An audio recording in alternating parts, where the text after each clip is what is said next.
Good morning guys, মোৰ নাম হ'ল অনুপম। আজিৰ ভিডিঅ'টোলৈ আপোনালোকক স্বাগতম জনালোঁ। বৰ্তমান মই ঘৰলৈ গৈ আছোঁ, চাইকেল মাৰি মাৰি ডিউটি শেষ কৰি। বাকী চাই থাকক।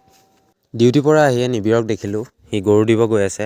তাৰপিছত বাবুহঁতৰ দোকানত গৈ পেলাই বিস্কুট এপেকেট ল'লোঁ। লাজ কৰিছে দেই কেমেৰাত আহিবলৈ। এয়া দেখিব পাৰিছে, আমাৰ কণ্টেণ্ট খোজকাঢ়ি আহি আছে। ইয়ে হ'ল আমাৰ কণ্টেণ্ট। দেখিব পাৰিছে, আমাৰ কণ্টেণ্ট খোজকাঢ়ি আহি আছে আমাৰ ফালে। শ্ৰী নিবিৰ কাশ্যপ মেধি এইজনা দেখিব পাইছে, হালধীয়া চোলা পিন্ধি পেলাই পূৰা য়েল্ল' ডাৰ্টি ফেল হৈ আছে। নিবিৰ কিবা এটা কৈ দিয়া।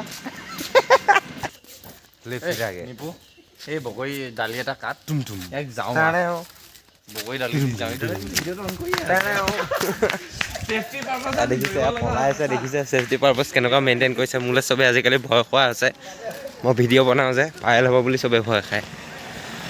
গাইজ গা পা ধুই আহি গ'লোঁ, ভাতকেইটা খাই ধুনীয়াকৈ শুই দিম। খোৱাৰ পৰা উঠি আকৌ ডিউটি যাব হ'বই। গাইজ ডিউটিত আছোঁ মই, 3টা বাজিব এতিয়া। বহুত টোপনি ধৰিছে, কিন্তু শুবতো নোৱাৰোঁ। আজিৰ ভিডিঅ'টো ইমানতে সমাপ্ত কৰিছোঁ। বাকী মুখখন আন্ধাৰ হৈ গৈছে, ক'লা মানুহ আন্ধাৰ হ'বই। Bye bye, good night, see you কাইলৈ।